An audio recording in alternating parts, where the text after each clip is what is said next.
Tapi kan kenyataannya ibu-ibu sekarang itu ada masalah baru belajar. Itu kan ya benar. Nah. Dan biasanya yang selalu jadi problem adalah selalu nyalain anaknya nih. Anaknya nih nggak bisa nyusu nih, gimana nih gitu ya.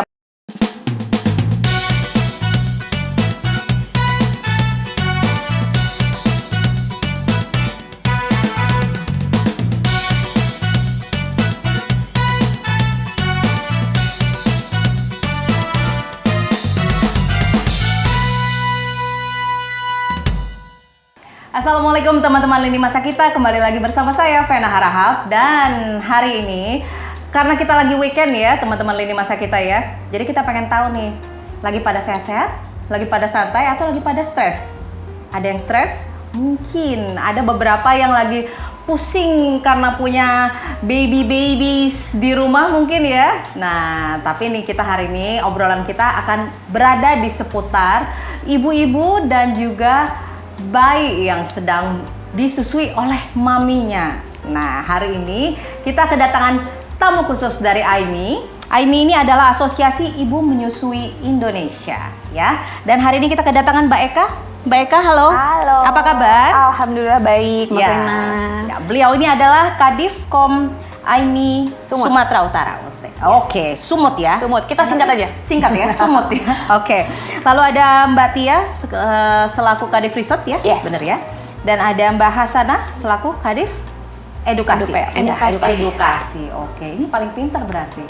Paling pintar untuk mengedukasi ibu-ibu yang menyusui ya. Oke. AIMI, mungkin teman-teman lini masa kita belum terlalu familiar dengan yang namanya AIMI mungkin ya. Tapi di sini kita akan share dan juga sosialisasi seputar menyusui dan manajemen laktasi. Oke?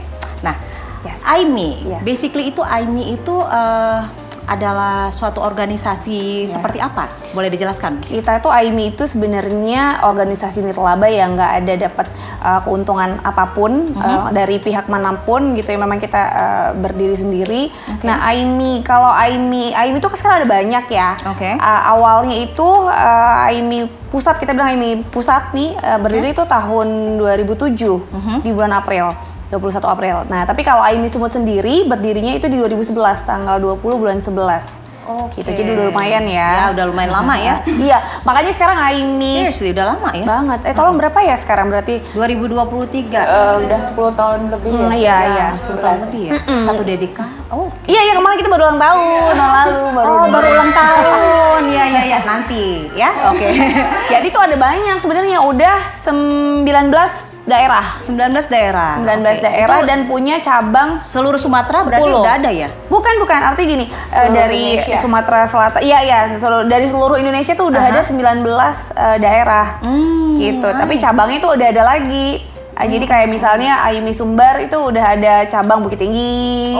AIMI Jawa Barat tuh udah ada daerah mana lagi yang cabangnya gitu. Makanya udah alhamdulillah banyak, udah tersebar. Yang paling jauh dari Nusa Tenggara Barat.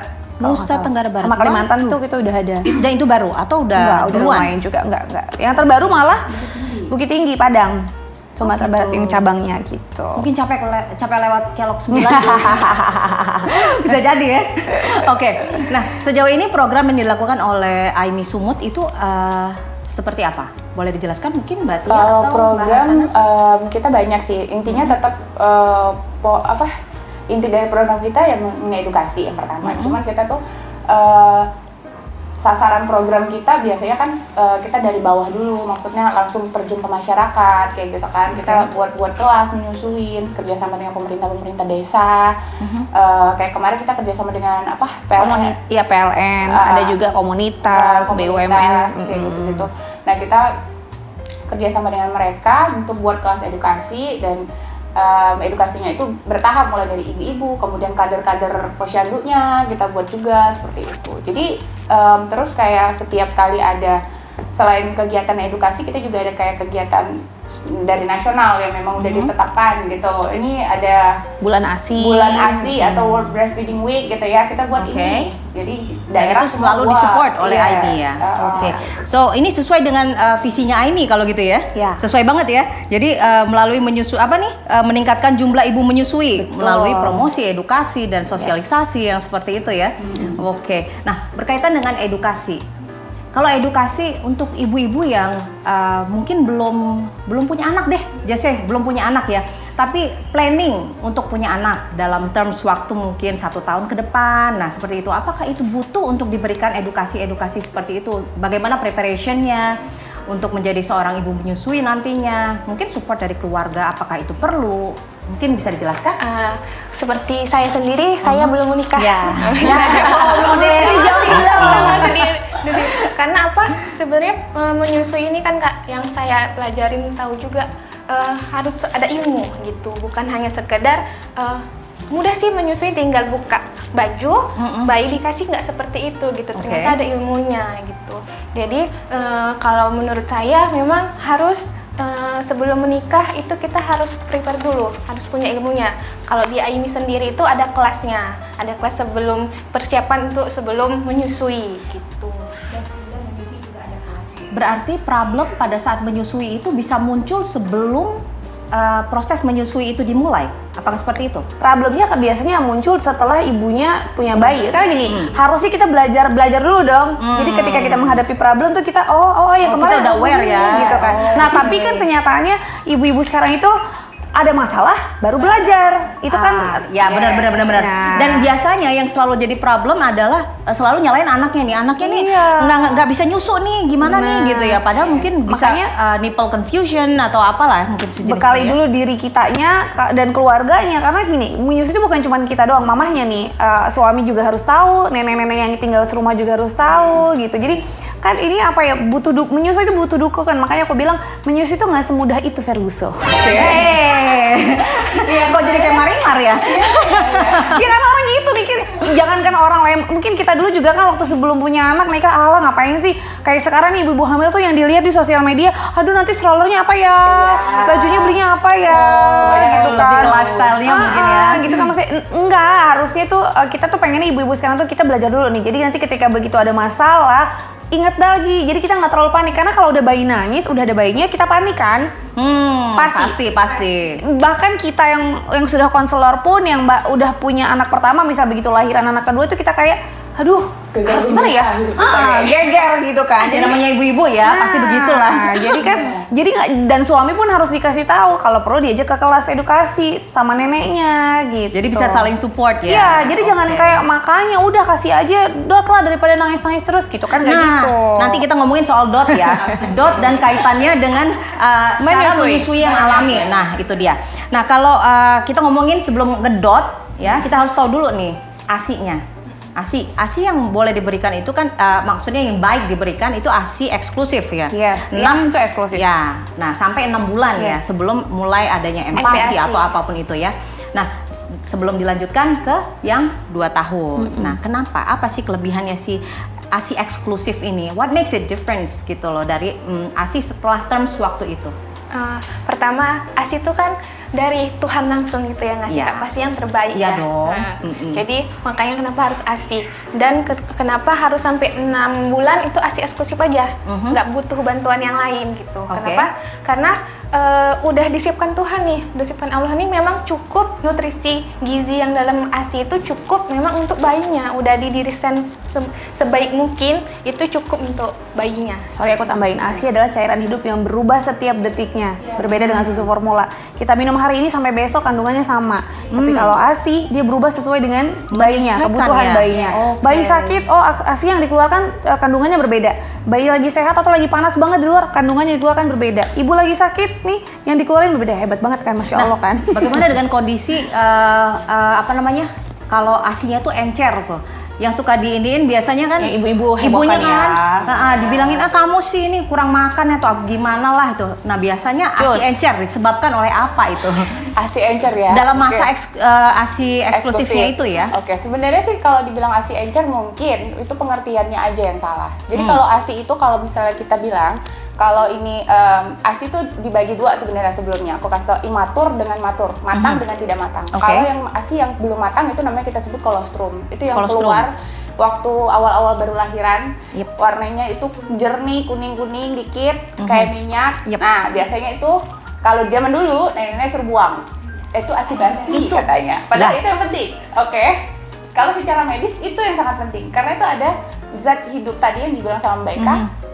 Kemudian itu banyak anti infeksi di situ, anti alergi. Jadi kalau anak yang baru lahir dapatnya kolostrum, itu sistem pencernaan bayi kan belum sempurna ya. Gitu dapatnya kolostrum tuh melengkapi banget. Dan itu meningkatkan imunitasnya dia juga ya. Benar. Nah, itu ASI imatur.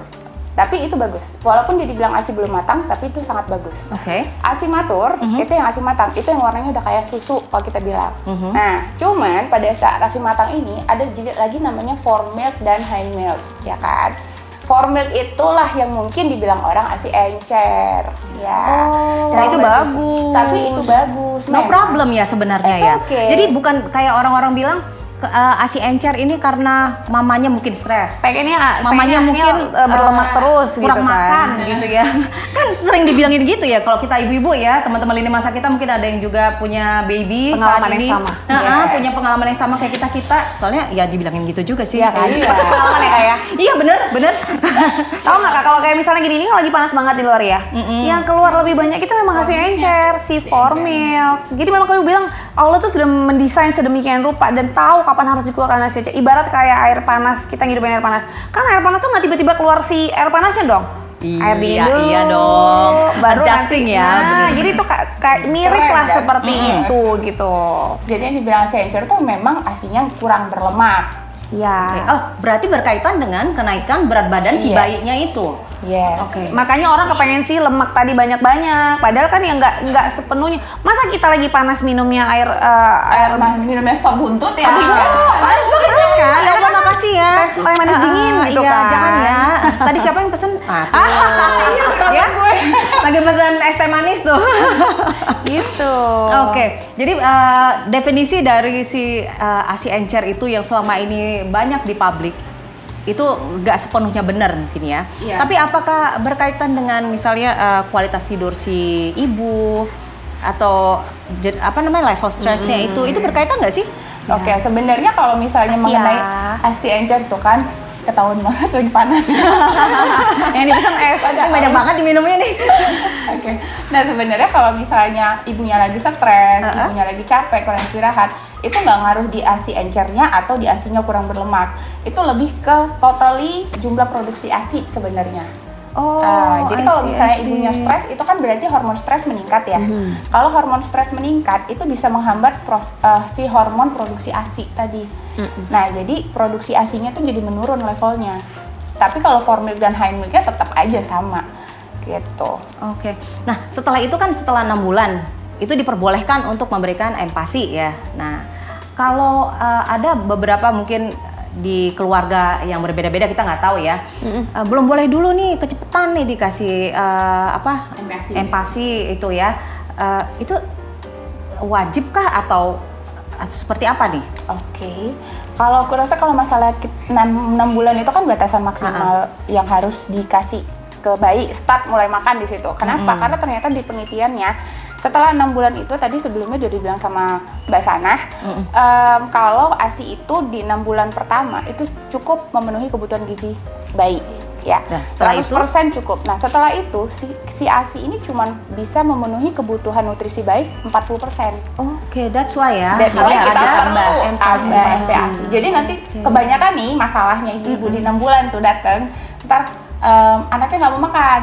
Nah, GTM, terus itu habis dia itu tuh. salah ya udah nggak apa-apa, yang penting mau ASI, yang penting mau nenen. Itu salah. Sebenarnya yang harus dibenerin kalau udah kayak gitu makannya nih dibenerin, jangan mengharap nutrisi dari ASI. Berarti ini gitu. pengenalan awalnya dikasih makanan yang mungkin yang teksturnya lembek ya, seperti itu ya. Kalau kita awal-awal ya, curhat Bubur ibu-ibu saring nih. ya. Bubur saring. Yang mungkin juicy atau yang seperti itu no problem ya berarti kita Ya, awalnya memang ya. dia teksturnya akan meningkat lama-kelamaan. 6 bulan pertama itu bubur saring, terus habis itu 9 bulan nanti bubur nasi lembek dengan sayur-sayur dicincang.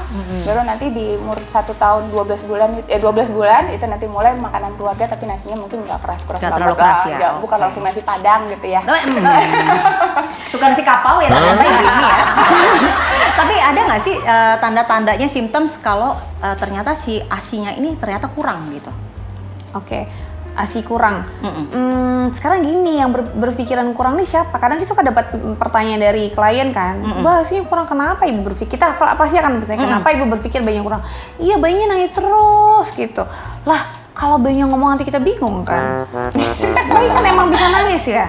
Ini gue boleh dikasih yang ini ya? Kalau bayinya nangis, Ya iyalah karena memang bayi kerjanya menangis.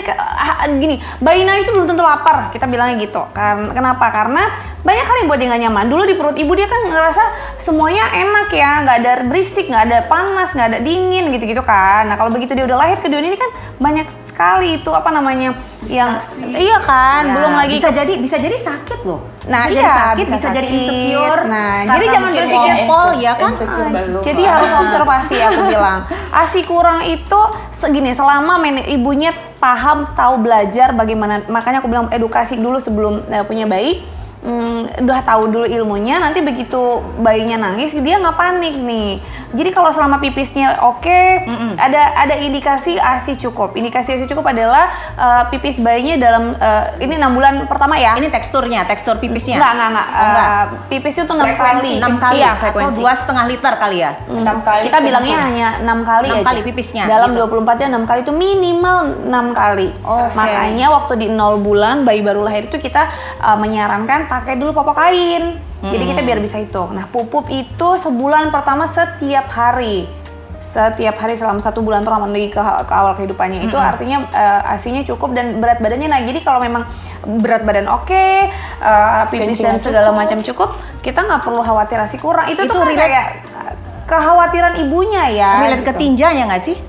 Iya, kalau komposisi tinjanya itu gimana aku tuh? keinget, iya. Ya. Jadi itu bentuk pupup kan, mohon maaf ya. Iya. Ngomongnya Kalau pupup. teman atau ada yang lagi makan kan, Ya, kadang sorry kan. Karena gitu.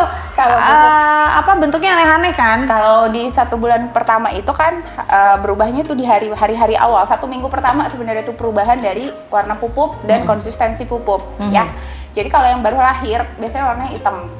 Ya, itu ngebuang namanya kalau kita bilang mekonium ya. Nah, itu wajar. Itu memang harus terbuang. Karena sebenarnya dengan ngebuang pupupnya yang warna-warna itu dia ngebuang zat di dalam tubuh si bayi yang kalau istilah medis itu bilirubin ya. Oke. Jadi bilirubin itu ngebuat bayi bisa jadi kuning. Sering kan Ya, ingat bayi dimasukin kuning, ke bayi kuning. inkubator tuh. Nah. Sebenarnya karena kandungan zat bilirubin di dalam tubuh bayi masih tinggi. Oke. Nah, ternyata si ASI itu ngebantu ngebuang si zat bilirubin itu. Jadi ngebuangnya dalam bentuk feses, makanya fesesnya warnanya hitam. Terus nanti hari kedua ketiga itu akhirnya jadi hijau. Terus habis Itu nanti- normal yang hijau Iya, itu ya? Yes. Oke. Habis itu Gold. akhirnya coklat. Baru terakhir itu kuning Kuning keemasan. keemasan. Ya kayak baju kita gini ya. Panen gitu kuning kemasan. Dan kadang-kadang berbiji-biji suka. Oke. Gitu. Oh ini aku keinget dulu waktu aku punya bayi tuh. Pupup anakku 1 hari, dan bayi ASI eksklusif tuh jangan bingung. Kadang-kadang bisa 1 hari pupup sampai 10 kali. Bukan ya. Maaf ya teman-teman ya. Kita ngomongin pupup. Tapi kan buat orang yang nggak tahu, nggak belajar nih, kadang-kadang kita bilang, ih masa sih pupupnya banyak banget tuh mencret kali gitu. Kalau ASI eksklusif Salah makan nih ibunya mulu ini salahin ya. Insya Allah sih enggak kenapa-kenapa gitu. Makanya ya memang begitu gitu. Oke, tapi in general biasanya permasalahan khusus yang dihadapi oleh ibu-ibu menyusui itu biasanya apa sih? Ya di awal kelahiran. Tapi suka yang bengkak gitu juga pernah. Oh iya. Nah, Coba tuh. Sana jelasin ke sana. Iya silakan. Walaupun belum menikah dia udah hatam banget nih. Dia sering banget dapat curhatan soalnya dari teman-teman dia sebelum Waduh, menikah. berarti mateng sejari-jarinya mateng. Makanya Ready quality jomblo. Ready to get married ya. Oke, silakan. Puting lecet, tapi kadang di masyarakat bilang puting lecet itu wajar, ibu menyusui harus memang gitu. Padahal kan itu ada masalah gitu. Kalau sebenarnya kita tuh menyusui sebisa mungkin jangan merasakan sakit gitu, karena ada juga ilmunya tadi. Gitu. Kenapa Gimana sakit itu pasti ada sesuatu yang terlewatkan. posisi pelekatannya Posisi, oke. gitu. Mungkin posisinya udah pas tapi pelekatannya belum gitu. Atau bisa dilihat juga dari anaknya gitu. Kan Kondisi suka ada anaknya. yang tahun Biasanya. tertentu yang dia Sulit untuk menghisap. Iya, terus yang lidahnya itu pendek tuh. Iya, Ih, benar. hebat deh kakak Itu. tahu. Pengalaman iya, seriously, kan bang ada yang seperti itu ya. Santai namanya. Ya. Terus ada kondisi mungkin yang sumbing ini, mohon maaf ya lagi ya teman-teman ya, mungkin ada yang kondisinya bibir sumbing, jadi kan agak susah buat ngisapnya mungkin ya. Belum lagi nanti dengan kondisi payudara ibu itu yang putingnya datar. Ya, jadi macam-macam bentuk putingan. Terus alasannya nggak bisa menyusuin karena ibunya nggak ada puting. Nah itu gimana caranya tuh? Sebenarnya Kalau kan kayak gitu. menyusui itu bukan di puting, Kak. Puting itu sebenarnya cuma alat bantu gitu. Oke. Jadi menyusuinya itu di bagian areola yang hitam. Ya. Nah, di situ menyusuinya. Jadi makanya tuh perlu dilihat kayak mana posisi sama pelekatan yang baik, yang efektif. Oh, Kan kalau kita belum nggak nyampe ke situ otak kita, oh iya ya, ternyata begitu ya gitu iya karena kan. selama ini kita ngelihatnya ya emang dari menyusui situ, udah. iya. Bener. Sih gitu loh. Pas belum lagi waktu di perah itu nggak ada gitu. Padahal ketika perah itu posisi merahnya itu di bagian Salah mungkin. salah, di bagian Salah. putih. Oke, oke. Kan indikator orang-orang suka bilang ASI kok nggak ada karena dia memerah. Padahal hisapan bayi, mulut bayi sama perahan itu berbeda. Berbeda. Sama. Kita nggak bawa ini ya Kak, tadi lupa ya. Nggak bawa dami ya? Iya. Oh, nggak ada bawa dami. boneka. Nah, tapi nih Sampaikan. berkaitan dengan yang namanya memerah dan menyusui tadi, yang berkaitan dengan puting juga tadi ya. Nah, kalau menyusui pada saat 6 bulan nih, nah si ibunya kerja. Betul. Nah, jadi ini ibu bekerja. Ini ibu bekerja, contoh ya. Nah, coba Kebetulan dilakukan itu proses yang penyimpanan pemerahan, ASI yes, itu, ya yes, kan? kan. Nah, si Manajemennya. bayinya dikasih dodot. Itu boleh nggak sih di usia segitu? Apa terlalu cepatkah? Atau gimana? Akan merubah cara dia menghisap? Atau nanti dia ntar bingung? Aduh nih dodot kan ngisepnya sekali-sekali gitu ya. Kalau di puting kan beda ya gitu cara ngisepnya. Nah itu gimana tuh efeknya? dot mah nggak dihisap keluar. Nah, sementara kalau nenen kita kalau nggak bayi yang menyusu ya dia nggak keluar. Makanya begitu bayi kena dodot tuh kayak ya Allah enak banget ya hidupku gitu. Kalau sama Nyantai mama wae gitu ya. Kok sama mama kok harus bekerja keras ya gitu. Jadi kan dia ini kan. Coba gimana manajemen? Ya Untuk coba. Baiklah, jadi ceritanya Ya. kan. Ini cerita pribadi ya mungkin kayaknya nih. Ya, sebenarnya sih alhamdulillahnya setelah punya anak kedua ini aku sudah menjadi konselor ya dan sudah bergerak ketemu dengan mereka-mereka ini. Oke. Jadi sudah lebih bersiap diri gitu. Nah, jadi kalau yang sering jadi pertanyaan tuh buat ibu-ibu pekerja. Kebanyakan nih 6 bulan pertama FC eksklusif, keren, netek langsung ya. Giliran udah mau masuk kerja, udah mulai mikirnya langsung kalau misalnya kerja ASINya diperah, disimpan, udah anaknya kasih pakai dodot. Di situ mulai drama baru. Jadi kalau sama kita nih, dodot itu kayak pelakor. Kita nggak, sorry ya yang Hati-hati ya. Dodot Hati-hati yang itu merasa kayak pelakor. Jadi kalau bayi udah dikenalin sama dot, dia lupa sama nenek mamanya. Jadi dia lupa cara netek. Terus karena beda cara netek di payudara sama ngedot di botol di puting dot Nah, itu. itu dia tuh. Kalau misalnya bayi itu ngedot di puting dot, itu dia yang dihisap itu mulutnya itu ngisap puting. Ya, dan dia cuma pakai satu otot wajah. Jadi di muka kita nih ada 12 otot. Oke. Jadi kalau dia ngedot dia cuma pakai satu otot wajah. Ditambah lagi dodot itu kalau dituang gini kan pasti bocor ya, nggak banyak kerja keras. Iya. Sementara kalau di payudara bayi itu netek, dia harus pakai semua 12 otot wajah. Jadi lebih capek. Makanya kalau bayi netek itu keringetan kayak habis kerja nguli bangunan banget gitu ya. Nah, itu sebenarnya karena Oke, itu. tapi itu bagus untuk motoriknya juga ya. Yes, sebenarnya dengan dia netek itu membantu dia nanti pada saat persiapan MPASI, melatih oromotornya. Jadi otot-otot wajahnya itu terbiasa untuk mengunyah. Satu Yes. lagi mungkin bisa membantu nanti untuk membantu berbicara mungkin Betul. nantinya ya. Ininya udah enak, udah kalem gitu Yes. otaknya ya. Makanya aku Oke. bilang tadi dot itu pelakor. Sekali udah ketemu, udah lupa. So, Gitu. bener-bener bagusnya itu dilanjutkan terus sampai usia 2 tahun. 2 tahun atau lebih? 2 tahun atau lebih. 2 tahun atau Alhamdulillah. lebih. Anakku dua-duanya alhamdulillah sampai 2 tahun. Tadi yang masalah dot itu, kalau misalnya ibu bekerja kan pasti bingung. Terus ngasihnya Iya. pakai apa? Iya, gimana gitu dong? kan. Solusinya apa gitu Dan ya? kita ada banyak cara sebenarnya. Media pemberian ASI perah itu banyak. Itu bisa dari pakai cup feeder. Ya nanti bisa di searching ya mungkin namanya cup Feeder tuh kayak gelas kecil yang kayak kalau kita ibu-ibu pulang dari haji. Zam-zam. I see. Ya, Itu oke. juga bisa. Kayak yang gelas kaca kecil itu kan, nah itu juga bisa. Atau pakai Lanjutkan. atau ya Allah. Atau sodor gitu. Atau itu bisa pakai pipet Pipet tetes, tetes. pakai squid gitu, squid yang nggak ada jarumnya Iya. ya. Kita mikirnya kalau squid langsung yang Ya enggak ada dong. jarum, bahaya dong. Iya. Enggak. Jadi Banyak sih media Oke. pemberian ASI. Cuman sekarang yang harus memberikannya itu nanti adalah si orang yang ngejaga bayinya pada saat ibunya kerja. Jadi makanya itulah perlunya konseling, ketemu. Jadi persiapan sebelum bekerja itu konseling dulu, ketemu dulu, diajarin dulu. Misal nih, anak aku nih kayak kasus aku nih sekarang yang dititipin kan orang yang kerja di rumah.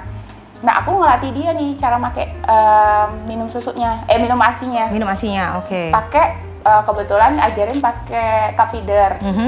Yang dulu pandai, ini yang kedua ini nggak pandai. Jadi Makanya akhirnya tergantung udah pakai orangnya. pipet tetes. Iya. Oke, tapi itu susu, ASI-nya itu disimpan di suhu ruang kah atau di ini apa di kulkas? Kulkas. Ya? Susah banget gue ngomong. Di Yes. kulkas atau di mana nih? ASI sih sebenarnya disimpannya di kulkas. Kalau aku memang prinsipnya ASI nyetok harus banyak pernah, nggak nyetok banyak banget Iya, sih. karena gini, kita mengingatkan teman-teman yang Oh, berpikir iya.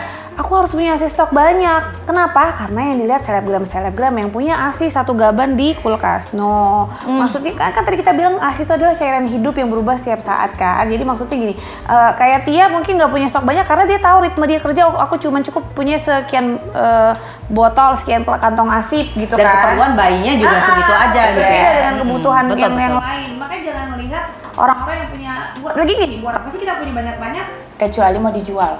Bo, kagak. Donor ASI ya? Enggak kan? Enggak. Bahaya loh. Nah, itu case tadi ibu bekerja ya.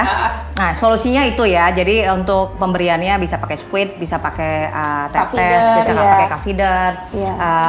Sendok, Manapun ya. itu silakan dipilih ya teman-teman lini masa kita ya. Tapi yang penting edukasi untuk orang-orang sekitar kita yang bakal menjaga si bayi itu, ya kan? Kalau pada neneknya atau mungkin pengasuhnya, suami bahkan. Suami, Kadang-kadang ada suami ya.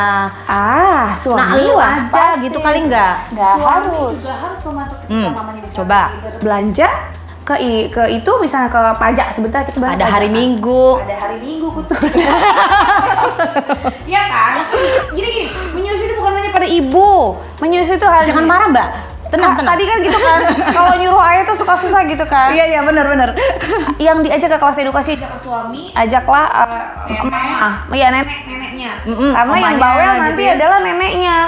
Kenapa sih mesti dikasih itu? Lah, ngomong kan nanti ribut kan kadang-kadang. Tapi kalau dia mendengarkan dari orang yang ahli misalnya, ternyata gitu ya, nggak boleh. Ternyata bener ya. Dan ternyata itu bukan masalah memenuhi nutrisi si bayi aja ya teman-teman Iya. lini masa kita ya. Ini kedekatan si bayi dengan si ibunya juga. Makanya support system Ya. itu penting. Iya betul. Jadi siapa yang pengen punya bayi? Ya silakan. Yuk. Maksudnya yuk belajar. Yuk belajar dulu ya. Yuk belajar dulu sebelum jadi bayinya ya teman-teman lini masa kita ya. Oke, tadi itu kaitannya dengan ibu bekerja. Nah, gimana kalau ada ibu yang sakit atau ibu yang nggak usah sakit dulu deh. Ibu yang habis melahirkan tapi sesar. Nah, itu gimana tuh? Dirimu sesar bukan sih? Aku juga sesar soalnya. Normal. Oh, normal ya. Alhamdulillah. Oh iya. Nah pada saat itu kan aku Ya, sesar ya. Problem waktu itu ada masalah di kateter atau apa. Jadi iya, nggak ngerti kenapa awal masih ada sedikit ASI-nya. Yang setelah itu dia kayak dikit banget gitu. Oke. Nggak sih kalau yang kadang-kadang Oke, nah sebenarnya ya kalau Tapi misalnya iya aku diinfus sih memang. Oh waktu iya, itu. wajib. bisa jadi mana banyak hal kan. Jadi sebenarnya kalau ibu sesar dengan ibu yang lahiran normal tuh beda ya. Kalau misalnya semakin banyak intervensi untuk proses melahirkan itu pasti ada ngaruhnya ke produksi ASI gitu. Jadi kalau semakin alami ya semakin bagus gitu. Produksinya tuh aman-aman aja gitu. Nah, kalau sesar itu yang sering terjadi adalah ibunya sulit untuk bergerak.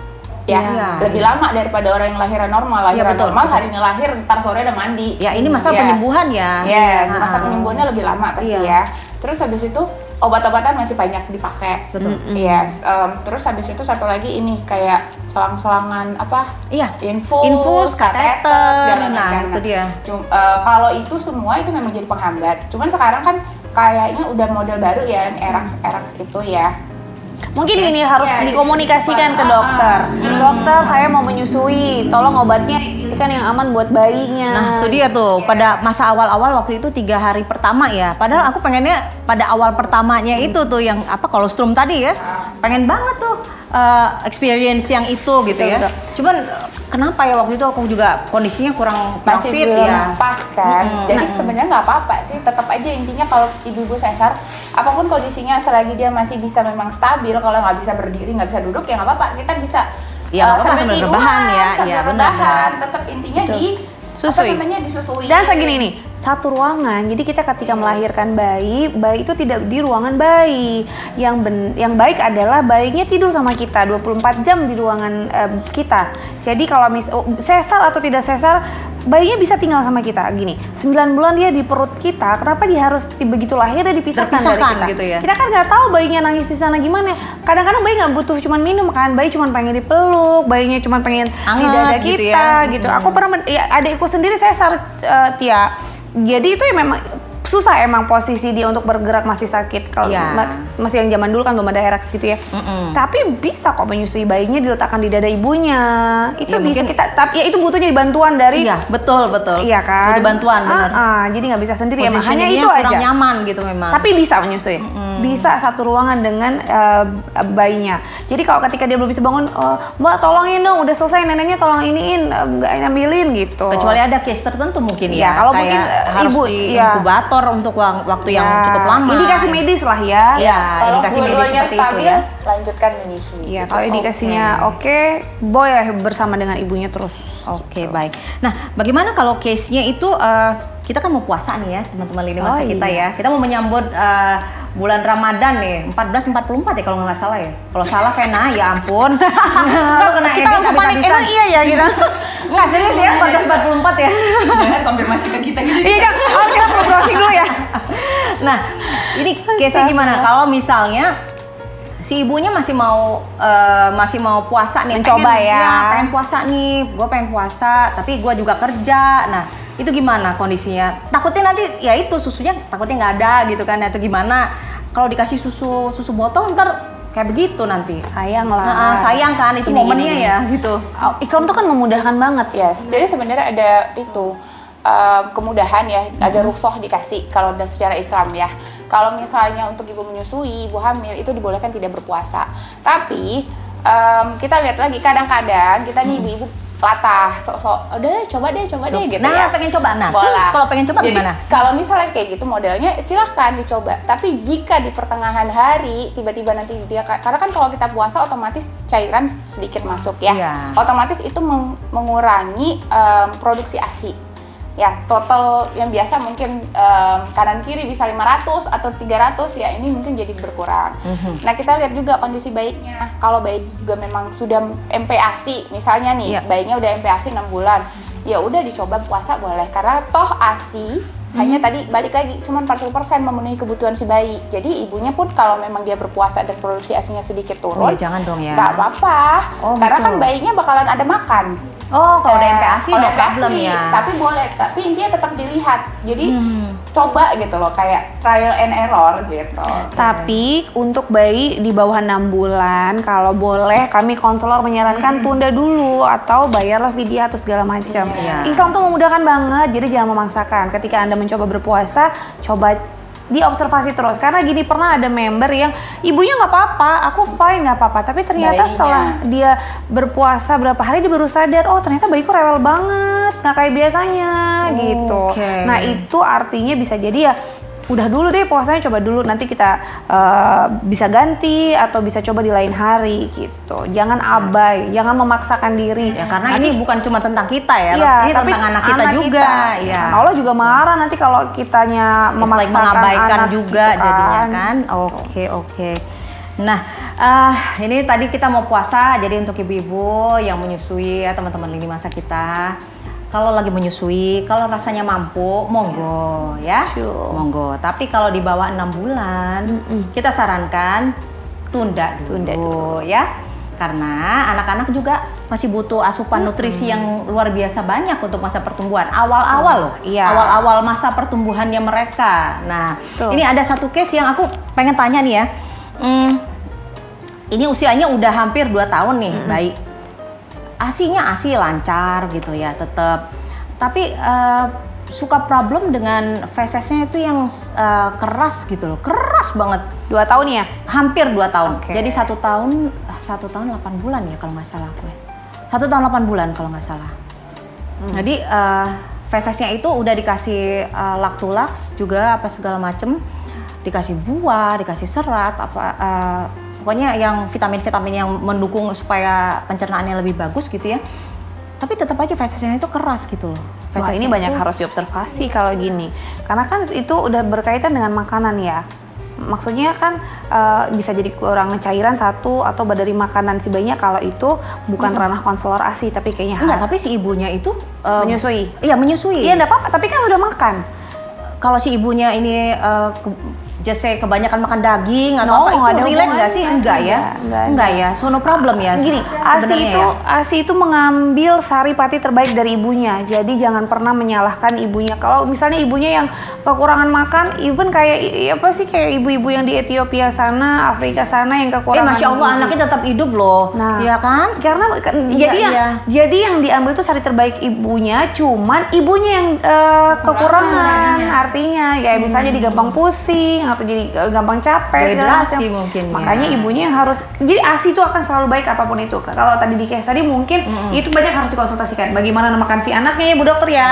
Oke, manajemennya kan? kali ya. Iya. Makanannya yang harus diperhatikan, Oke, bisa aja jenis seratnya atau Ya, mungkin benar.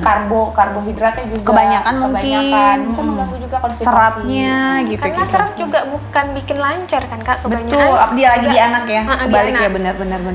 Kebanyakan serat juga bisa bikin ini. Pokoknya jangan menyalahkan ASI ibunya karena ASI itu akan selalu baik walaupun ibunya makan, misalnya kita kan kadang-kadang lagi pengen makan apa ya atau pengen makan itu sih Makan pedes boleh dong ya?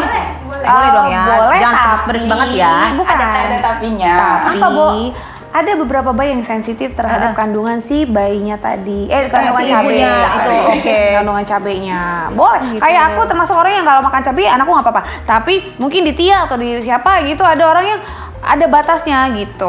Ada bayi yang agak sensitif kan Sensitif beda. ya. Makanya bilang beda-beda bayi itu setiap Nggak bayi bisa beda. kita Setiap ibu generalkan beda. semuanya adalah sama ya. Ya. Tahu batas aja gitu. Dan yang paling tahu itu adalah ibunya ya kali ya. Yang biasa batas 10 levelnya agak sedikit di batas 5 mungkin 6 gitu kan. Aduh. Ingat-ingat masa dulu ya. Kan? Ya, Makan cabai setan waktu itu. ya kalau ampun bayinya deh. enggak apa-apa nggak apa-apa Wah, gitu. wah. Karena ada orang yang memang bayinya tiba-tiba jadi oh ini ya sesuatu ya coba dikurangin gitu kan. Belum lagi ada mitos yang ini Kak, dibilang kalau ini karena gara mamanya makan sambal kan, fesis bayinya ada bulir-bulir Oh, bulir-bulir kecilnya. itu Loh, ya. itu kan bukan yang awal-awal itu yang normal-normal Iya itu ya. aja dong. Tapi orang berpikirnya itu yang itu biji cabai. gitu. Jadi saya biji cabai, Bu. Gimana ceritanya ya? Mak yang makan terus turun ke anak gitu. Masih gimana itu ceritanya ya? Tapi to be honest ya, aku dulu waktu pertama-tama kali punya anak, empasi pertama kali aku kasih buah naga ya. Buah naga tapi Merah ya? emang di jus ya. Waktu pop itu beneran Merah. seriously itu keluarnya merah.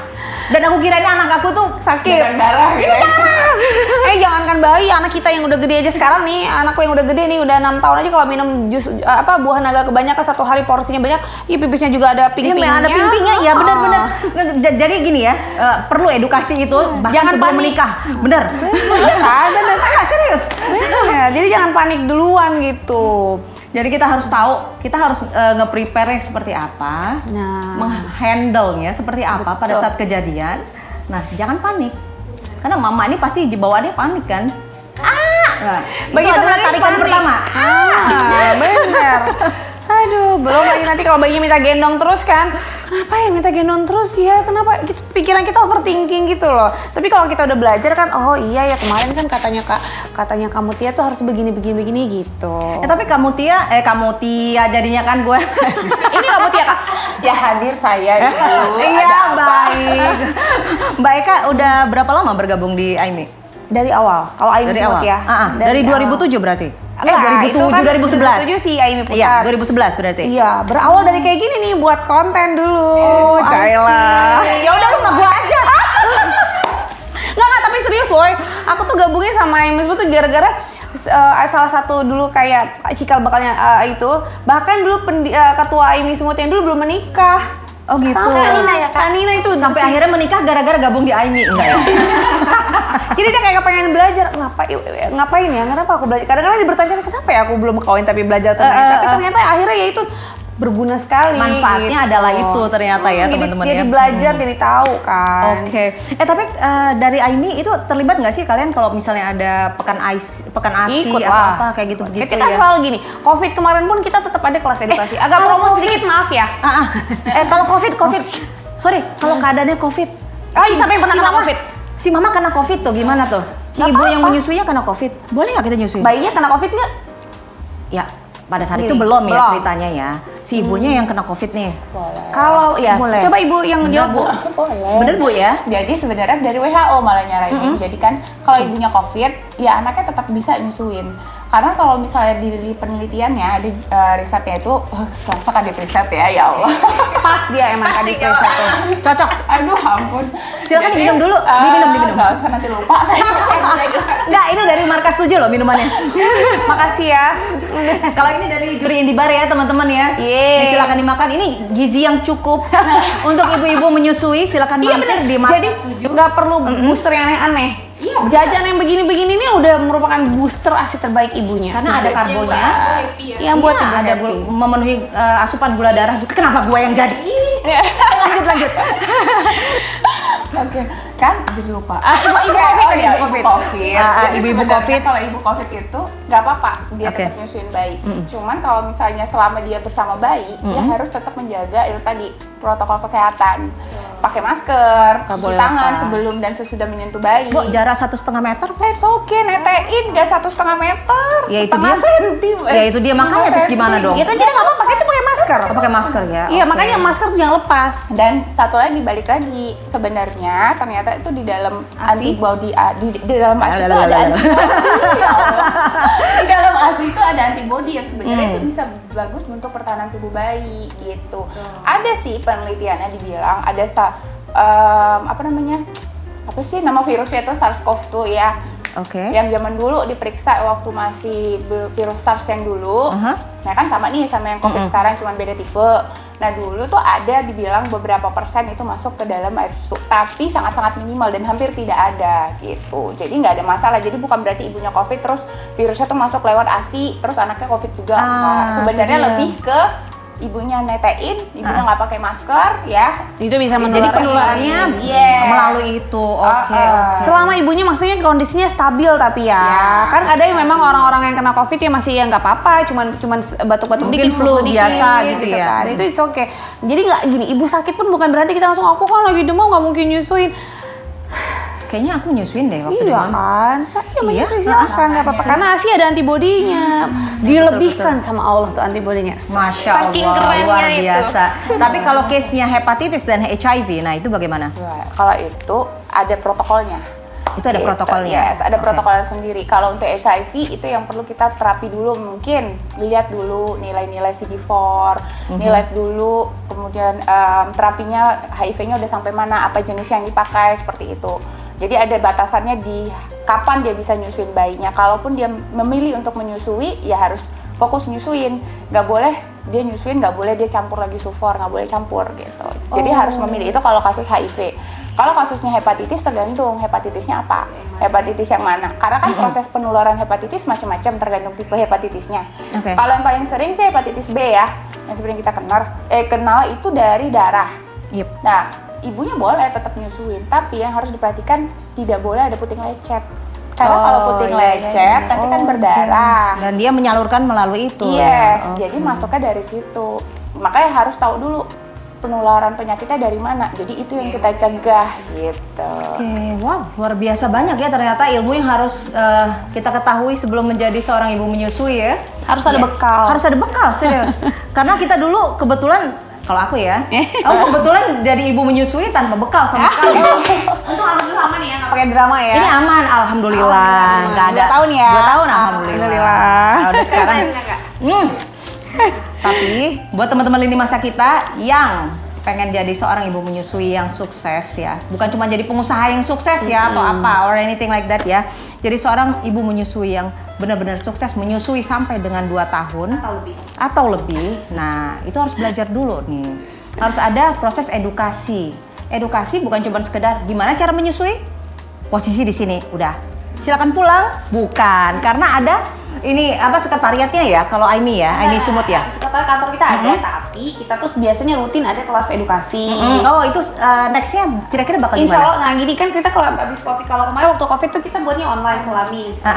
Jadi kalau sekarang tuh kita insya Allah tahun ini kita pengen buat kelas offline lagi. Tapi kalau memang ibu-ibu membutuhkan untuk kita tuh sebenarnya konselor bisa home visit. Oh, Home visit. baik banget ya, bisa home visit ya Allah. Iya, cuman gitu. hanya memberikan pergantian untuk biaya transportasi si konselornya ya kan, lumayan ya, mana tau rumahnya di ujung tembung mana gitu kan. Oh, itu Tapi pernah klien kita ada yang sampai ke Tembung, itu sampai Amplas, Pak, bahkan pernah sampai ke Amplas kalau nggak dan itu case-nya apa tuh kalau boleh tahu? bingung puting. Oh, banyak ya ternyata bingung Ini puting itu adik ya. kami yang sering juga dapat keluhan ya dari teman-temannya kan. Teman-teman yang baru menikah yang mungkin nggak belajar kan, ya, pokoknya gini, rata-rata yang konseling sama kita adalah bingung puting. Jadi begitu anaknya udah nggak mau nyusu, nyari kita. Maunya itu kan sebelum kenapa-kenapa ya belajar dulu gitu, kita maunya gitu. Mungkin puting orang kali digigit enggak?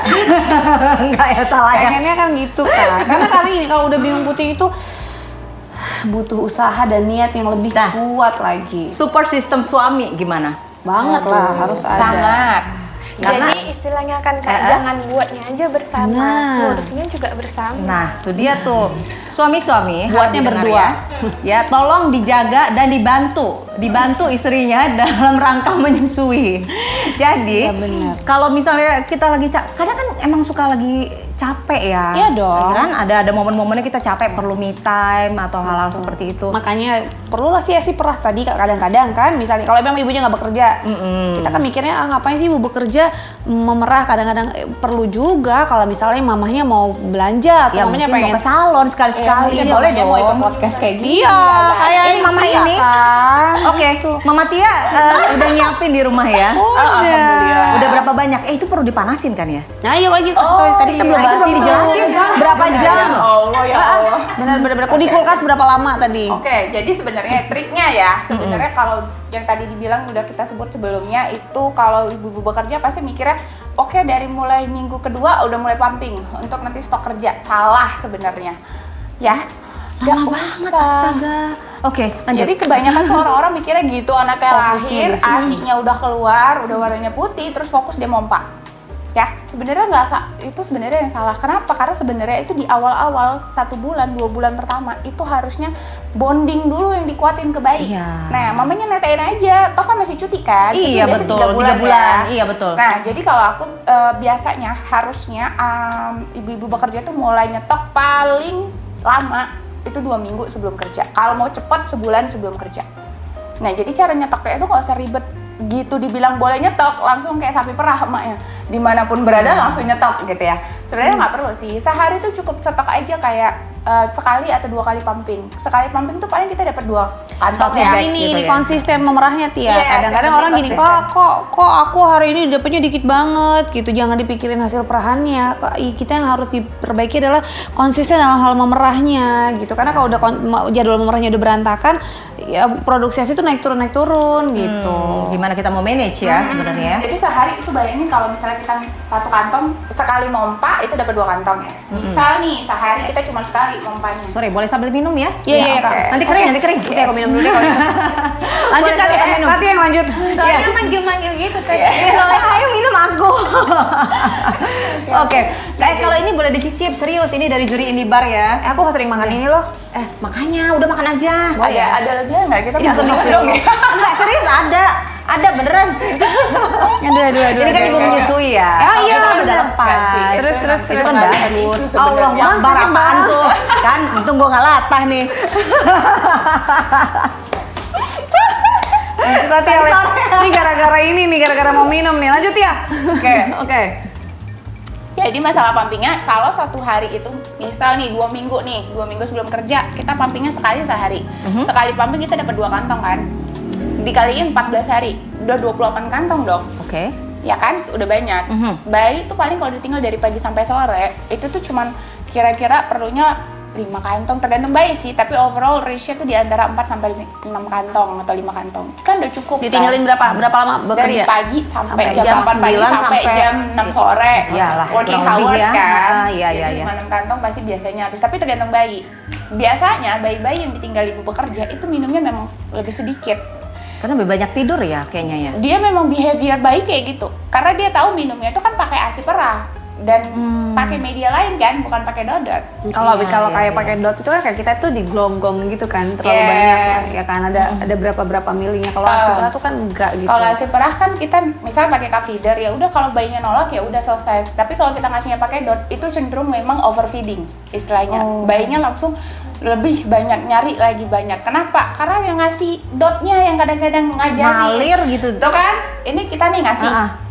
Sisa nih bayinya udah nolak, udah nggak mau lagi. Kita nih, aduh Sayang. dikit, sayang, sedikit lagi dong, ayo dong, dikit lagi. Akhirnya itu ngerusak bayi, karena bayi Itu nggak sesuai terbiasa. kebutuhannya dia ya Yes, berarti ya. jadinya efeknya tuh tau nggak sih, bayinya itu jadi menghilangkan sinyal-sinyal dia untuk respon kenyang. Jadi bayi nggak bisa nangkap respon kenyang dari tubuh dia. Hati-hati bisa ini loh, bisa overweight Obes, ya. yes. Ya, obesitas nanti Nah. jadinya bayi-bayinya. Dan bayi yang gendut, yang gemuk itu bukan berarti sehat loh. Bukan berarti lucu, Ya? lucu banget. Enggak tuh ngomong ingetin kalau mau ngasih ASI perah itu paling nggak harus latihan dulu. Jadi ibunya keluar dulu, terus jangan ngasih begitu anaknya langsung dikasih. Yes, Mungkin itu lihat bisa. ritme ya, lihat ritmenya seperti Sebelum apa. gini, jadi dia biasa bangun jam berapa nih? Jam 10 nih. Oke, dari jam 9 kita udah nurunin dari kulkas, udah ditaruh di suhu ruang, udah diangetin. Kalau ada beberapa bayi yang memang nggak apa-apa dikasih ASI dingin, maksudnya lebih suka asip dingin. Oh, ya? Jadi nggak ada keharusan dihangatkan ya. Oke. Cuman kan kita kayak kadang-kadang nenek-nenek dulu kita ngerasa harus hangat lah. Ya nggak apa-apa, mau dihangatkan boleh, mau ASI yang hangat-hangat atau suhu ruang itu juga nggak apa-apa. Oke. Gitu. Tapi dikasih sebelum bayinya meronta-ronta.